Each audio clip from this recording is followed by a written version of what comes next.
My buddy Liam and we've always been into exploring those wild, off the map caves. Not the touristy ones with handrails and lights, but the real deal.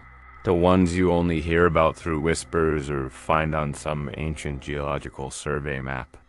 We do it for the adventure, the quiet, the feeling of being somewhere no one else has been for, maybe centuries. Last spring, we went after a legend called Echoing Maw Cavern, supposedly hidden deep in the Blackwood Wilderness. The name itself should have been a warning. Maybe. We found more than just cool rock formations down there. We found a silence that felt listened to. It took us a good day and a half of serious backcountry hiking just to find the valley the old map indicated. The entrance to Echoing Maw was tiny, a dark slit in a limestone cliff face, almost completely hidden by a curtain of thick moss and ferns. "This has got to be it," Liam said, his voice already hushed, as we strapped on our helmets and checked our headlamps. "Looks like it hasn't seen daylight or another human in a long time." The entrance was a tight squeeze, then it opened up into a series of surprisingly beautiful chambers. Stalactites dripped from the ceiling, like stone icicles. Flowstone cascaded down the walls in frozen waterfalls. It was stunning. The only sounds were our own breathing, the soft scuff of our boots on the cave floor, and the constant, gentle drip of water from somewhere deep within. The air was cool, damp, and smelled of wet stone and ancient, undisturbed earth. We pushed deeper, maybe for a couple of hours, following what seemed to be the main passage.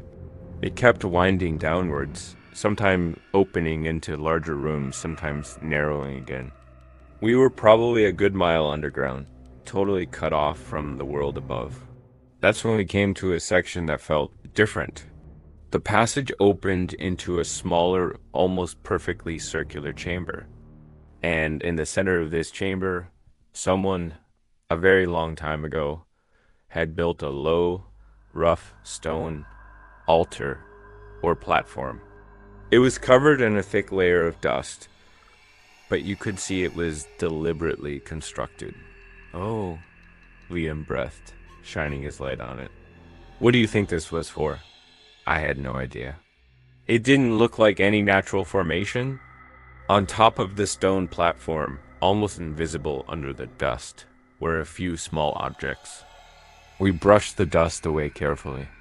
There was a piece of what looked like very old, brittle leather, maybe part of a pouch or a binding, and a few small, smooth, dark stones arranged in a simple pattern. And one other thing, a small carved wooden figure. Tiny, maybe only a couple of inches high, vaguely human-shaped, but with exaggerated features, almost like a very primitive doll or idol. It was incredibly old, the wood dark and worn smooth. "This is ancient," I whispered. What kind of people were down here making this stuff? It felt less like exploration now and more like archaeology. Or maybe disturbing a tomb? As we were examining the wooden figure, Liam, who was shining his light around the edges of the chamber, suddenly said, "Hey man, look at the walls." I panned my light up. The stone walls of this circular chamber weren't bare. They were covered in carvings, faint, almost invisible under the dust and mineral deposits, but definitely there. Not words, not pictures of animals like you see in some ancient caves. These were symbols, strange, geometric patterns, spirals, interlocking lines, things that looked like distorted eyes or sunbursts. They covered every inch of the walls, from floor to ceiling, and they had a weird, unsettling energy to them. They didn't feel decorative. They felt like a warning, or a story, or maybe a map to something else. "What do you make of this?" Liam asked, his voice barely a whisper now. The usual excitement in his tone was gone, replaced by something like awe and maybe a little bit of fear. "I have no idea," I admitted. This is way beyond anything I've ever seen. We spent a while in that chamber, just looking at the carvings, the strange altar, the little wooden figure. The silence in there was absolute. The dripping water sounds from the outer passages didn't seem to reach this deep. It felt cut off, sacred maybe, or just profoundly isolated. Then Liam, who was running his fingers lightly over a section of carvings near the floor, said, "Hey, this part feels different. The stone is smoother here, and listen." He tapped it gently with his knuckle. It sounded hollow. We both looked at each other. A hollow section behind the carvings. Could there be another passage? Another chamber beyond this one? The thought was both terrifying and irresistible. We found a loose rock and very carefully started to tap around the edges of the smoother section. After a few minutes, with a soft grating sound, a large, flat piece of the carved stone wall shifted inwards, revealing a dark, narrow opening behind it. An opening that was definitely not natural. The air that sighed out from this new passage was different, colder, and it had a faint, strange, almost metallic scent to it. My skin prickled. This felt like we were crossing a threshold into somewhere we really weren't supposed to be. "You first?" Liam asked, trying for a grin, but it didn't quite reach his eyes. "No way? Man, you found it?" I said, trying to sound braver than I felt. We squeezed through the narrow opening, into another passage, even tighter than the ones before. This one sloped steeply downwards. And the carvings continued on the walls here too, but they were different, more frantic, more disturbing. The symbols were sharper, more aggressive looking, and interspersed with them were crude stick figures, seemingly running, or cowering, or reaching out with desperate hands. The passage ended abruptly in another small, natural-looking grotto. This one had a deep, dark pool of water in the center, perfectly still, reflecting our headlamp beams like a black mirror. And on the far side of the pool, almost at the water's edge, was a single, small niche carved into the rock. Inside the niche, placed carefully on a bed of what looked like dried moss, was a human skull. It was very old, yellowed with age, but perfectly intact. Its empty eye sockets seemed to stare right at us.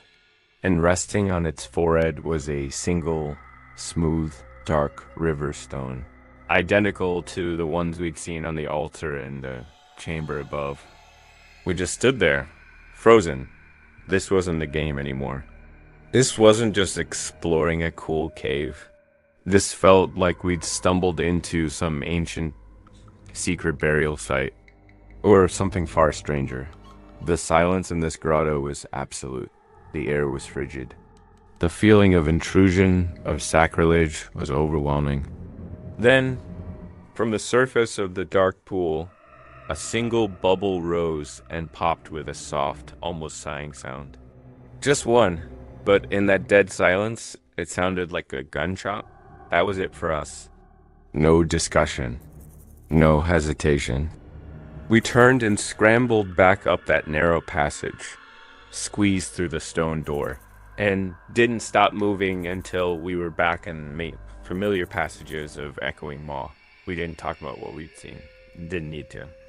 Getting out of that cave system, back into the sunlight, back into the world of normal sounds and smells was the escape. The immediate terrifying discovery was behind us. That was the resolution.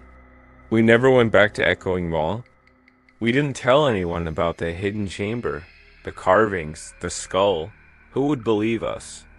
And what if drawing attention to it disturbed something best left undisturbed? The footage I took of the main cave is great. The footage from the hidden chamber and the grotto, I deleted it. Some places, some secrets, are too old, too deep, too unsettling.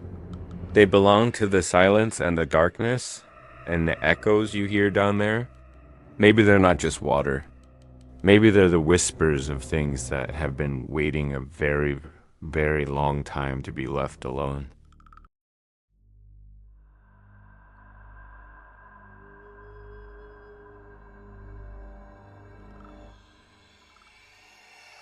There's a certain kind of thrill and maybe a touch of madness to deciding to camp inside a cave.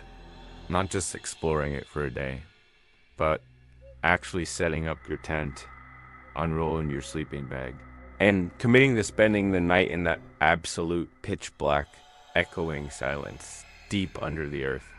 My friend Mark and we were always chasing that next level of getting away from it all. We found this cave system marked on an old Forestry Service map. Hollow Mountain Caverns. Supposedly pretty extensive, but not developed for tourists. Sounded perfect for a weekend adventure. The exploring part was amazing. The camping inside one of the larger chambers, that turned into something else entirely. Something that still makes my skin crawl. We hiked in on a Saturday morning, found the cave entrance easily enough. A dark, jagged opening at the base of a limestone cliff, hidden by some thick brush. The first few hours were just pure exploration. Big chambers, narrow passages, some decent formations. We weren't professional cavers, just experienced hikers who knew basic safety, so we didn't go too deep, stuck to the more obvious routes. Around late afternoon, we found this one chamber, maybe a couple 100 feet in from the entrance, that was perfect for camping. It was large, relatively flat, and had a small trickle of fresh water seeping from a crack in the wall. "This is it, man," Mark said, his voice echoing. "Home sweet cave for the night." We set up our small 2-person tent, got our sleeping bags laid out, made a small, contained fire just outside the tent entrance with some dry wood we'd packed in. It felt incredibly remote, incredibly ancient. As darkness fell outside, the darkness inside the cave became absolute, beyond anything you experience above ground. Our headlamps and the small fire cast dancing, eerie shadows on the cave walls. The silence was profound, broken only by the crackle of the fire and the occasional drip of water from the ceiling. It was intense. After eating, we sat by the fire for a while, just talking quietly, enjoying the weirdness of it all. Then, around maybe 10 p.m., we decided to turn in. Doused the fire properly, made sure everything was secure, zipped ourselves into the tent, into our warm sleeping bags. The silence now was even deeper. Just the sound of our own breathing in the confined space of the tent. I must have fallen asleep pretty quickly. But then, sometime later, I had no idea what time it was. It felt like the middle of the night. I woke up, instantly, one moment asleep.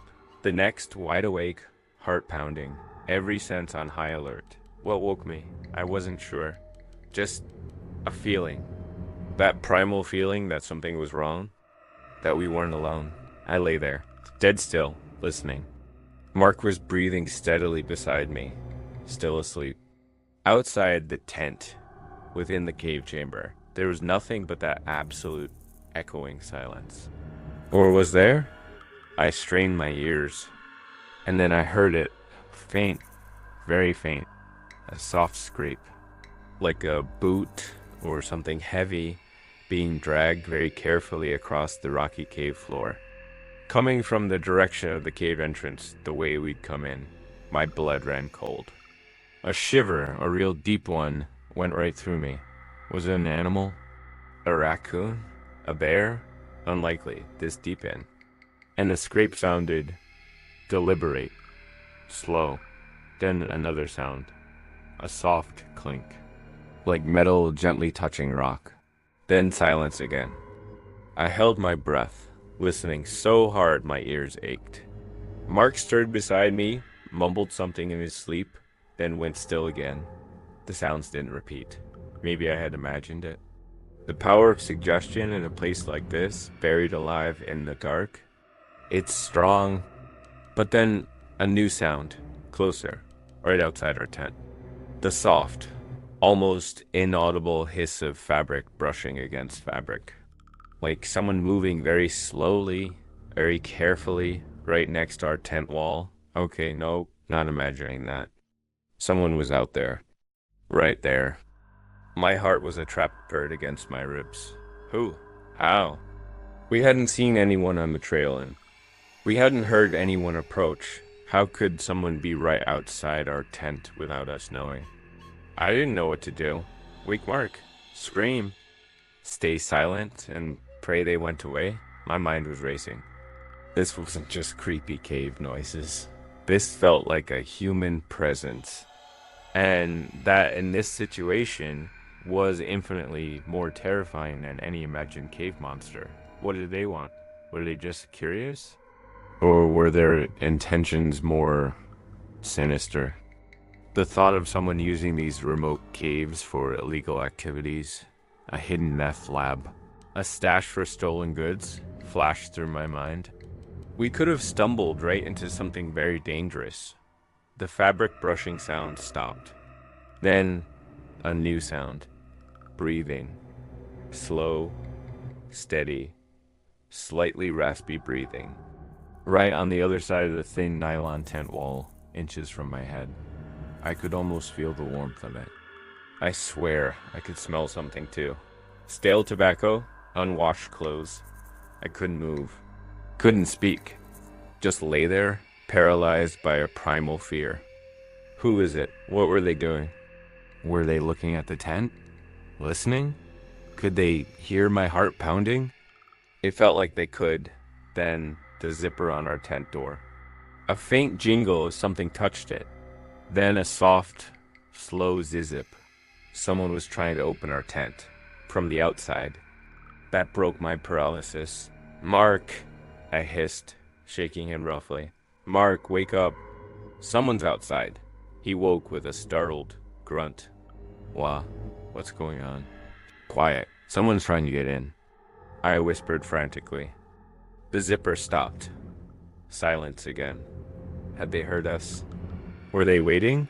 Mark fumbled for his headlamp, switched it on. I grabbed mine. We both sat up, staring at the tent door, hearts hammering in unison. Who's there? Mark called out, his voice surprisingly steady, though I could see his hand shaking as he held his light. No answer, just the oppressive silence of the cave. We know you're out there, I added, trying to sound tougher than I felt. We're armed. Still silence. But the feeling of presence right outside that thin nylon was overwhelming. We sat there, lights aimed at the door, for what felt like an eternity. Every drip of water from the cave ceiling sounded like a footstep. Every rustle of our sleeping bags sounded like an attack. Then, very slowly, we heard it again. That soft, scraping sound, moving away from the tent this time.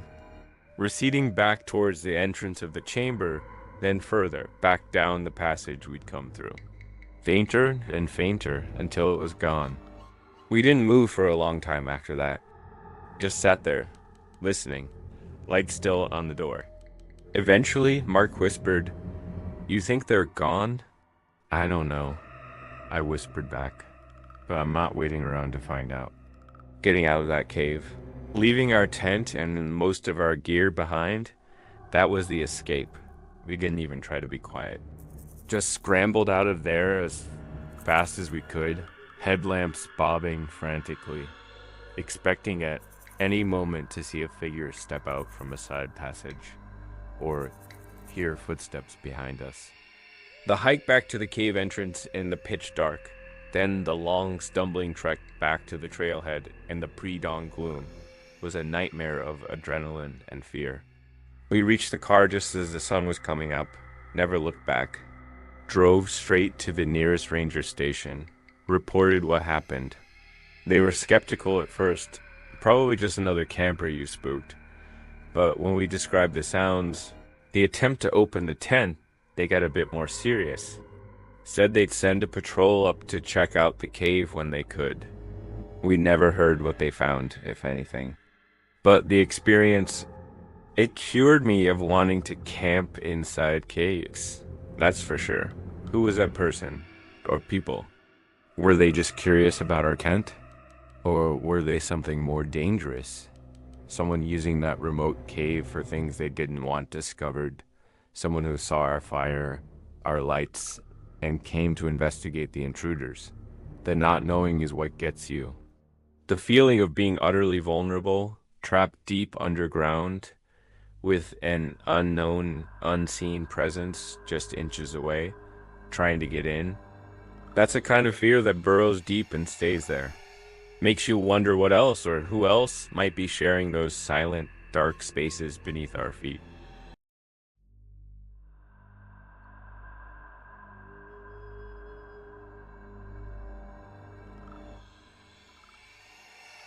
I'm a solo hiker. Always have been. Love the piece of it. The challenge. The feeling of being completely self-reliant out in the wilderness. I'm always looking for those lost trails. The ones that have faded from maps and memory. Rumored to lead to forgotten viewpoints or old, hidden pioneer cabins. There's a real thrill in rediscovering a path that maybe hasn't felt human footsteps in decades. But sometimes you follow a trail that feels less forgotten and more actively discouraged. Like someone or something really doesn't want you there. That is the vibe I got when I tried to find the Serpent Nest trail in the deep backcountry of the Cougar Mountain Wilderness. The trail was there, alright, or at least signs of a trail were there, but it felt like it was being guarded. The Serpent's Coil was just a name I'd seen on a really old, hand-drawn surveyor's map from the early 1900s, tucked away in the archives of a small-town historical society. It showed a faint, winding path leading up to a supposedly spectacular, unnamed rock formation deep in a rarely visited part of the wilderness area. No modern maps showed it. Perfect. That's my kind of challenge. So, I packed my gear for a long day hike, drove out to the furthest trailhead, and started hiking in on a maintained but little used park trail. After a few miles, I found the spot where the old map indicated the Serpent's Coil should branch off. And there it was, barely. Just a faint depression in the forest floor, almost completely swallowed by ferns and undergrowth, but definitely the hint of an old, overgrown path leading off into even denser, darker forest. Okay, I muttered to myself, checking my compass and the old map again. This looks like the start of our adventure. Let's see where the serpent coils. The trail was brutal from the get-go. More like bushwhacking in most places. Constantly climbing over fallen logs, pushing through thickets of thorny berry bushes, trying to spot any faint sign of the old path. After about an hour of this, just as I was starting to wonder if I was on a wild goose chase, I started seeing them. The markers. But these weren't normal trail markers. Not blazes on trees, not cairns of stones. These were weird. The first one I saw was a small bundle of brightly colored feathers. Jay feathers. Maybe tied to a low-hanging branch with a piece of what looked like sinew. A little further on, a series of small, smooth stones arranged in a strange spiral pattern on a mossy rock. Then, a piece of weathered bone, maybe from a deer, suspended from a branch by a leather thong, twisting slowly in the faint breeze. They were spaced out, maybe every 100 yards or so. Each one was different, unique, and undeniably man-made. But they didn't feel like helpful trail markers. They felt symbolic, almost like warnings or territorial signs. My curiosity was definitely battling my unease now. Who would make markers like this? And why? Was it some local artist doing a weird installation in the woods? Some kind of strange nature shrine? Or was it something else? The deeper I went, following these bizarre markers, the quieter the forest became. The usual bird song seemed to fade away. The air felt still, heavy. The feeling of isolation was intense, but it was also mixed with a new, prickling sensation on the back of my neck. The feeling of being watched. The trail, if you could even call it that, started to climb steeply up a narrow rocky ravine. The markers continued, now sometimes just a single, oddly colored stone placed on a ledge, or a specific arrangement of fallen branches that looked too deliberate to be natural. The forest here was older, darker, the trees massive and ancient, their branches blocking out most off sunlight. It felt like stepping into a different world, a much older, wilder place. After another hour of hard climbing, the ravine opened out onto a small, hidden plateau, almost a bowl, surrounded by sheer rock faces on three sides. And in the center of this plateau, there was a clearing. Not a natural clearing. Someone had cleared the undergrowth, leaving only the tall, ancient pines. And in the very center of this clearing, there was a massive, flat-top boulder. On top of the boulder, someone had arranged a complex, intricate spiral pattern made of hundreds of small, smooth river stones, radiating outwards from a single, larger, unusually dark stone in the middle. It was incredible and deeply, deeply unsettling. It looked like some kind of altar, or a massive, primitive sundial, or something else entirely. What in the world? I whispered, forgetting about my usual narration. I approached it cautiously. The craftsmanship, the sheer effort involved in creating this was obvious. This wasn't random. This was purposeful. This was a place someone cared about, a place someone tended to. As I stood there, staring at the stone spiral, I heard a sound. Not a dog this time, not an engine. It was a soft, almost melodic whistling. A simple three-note tune, repeated over and over. It seemed to be coming from the trees at the edge of the clearing high up. It wasn't a bird I recognized. It sounded human, but also not quite. It was too perfect, too repetitive. I froze, scanning the trees. Saw nothing. The whistling continued, closer now, seeming to move around the edge of the clearing, always just out of sight. It wasn't threatening, not exactly, but it was incredibly eerie. It felt like a signal, like an announcement of my presence, or maybe a warning to go no further. Then, from the opposite side of the clearing, another whistle answered, a slightly different three-note tune. Then another from a third direction. There were more than one. They were communicating. And I was in the middle of their... what? Their territory? Their sacred site? The feeling of being watched was overwhelming now. Not just watched, but observed. Assessed by unseen entities in the trees around me. I didn't see anyone, but I felt them. A prickling on my skin, a tightness in my chest. This wasn't just an abandoned trail leading to a forgotten rock formation. This was something else. This was a place that was still very much active, still very much guarded. I didn't need any more hints. This was not my place.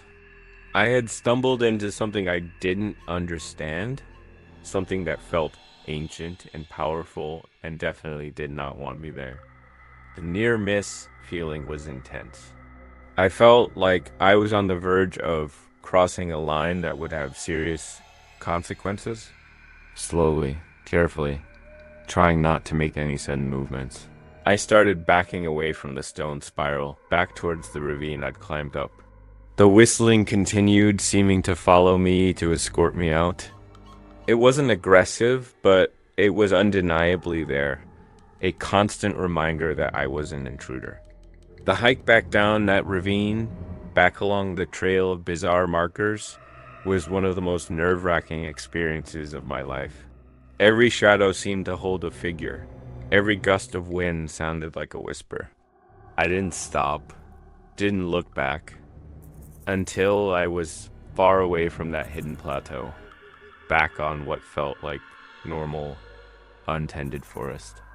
Getting out of that specific area of the wilderness, away from the stone spiral and the unseen whistlers, was the escape. The immediate, intense feeling of being watched and warned off, that was the resolution. I never found the Serpent's Coil rock formation or Whispering Falls, and I never went looking for that trail again. Who were they? Local indigenous people protecting a sacred site? Some isolated, off-grid community with their own strange customs? Or just some very territorial hermits who really, really valued their privacy? I have no idea. But the experience left me with a profound respect for the idea that some parts of the wilderness are not meant for casual exploration. Some trails are marked for a reason, and not always to guide you in. Sometimes they're there to guide you out, or to warn you away entirely. And sometimes the oldest legends are kept alive by very real, very present guardians.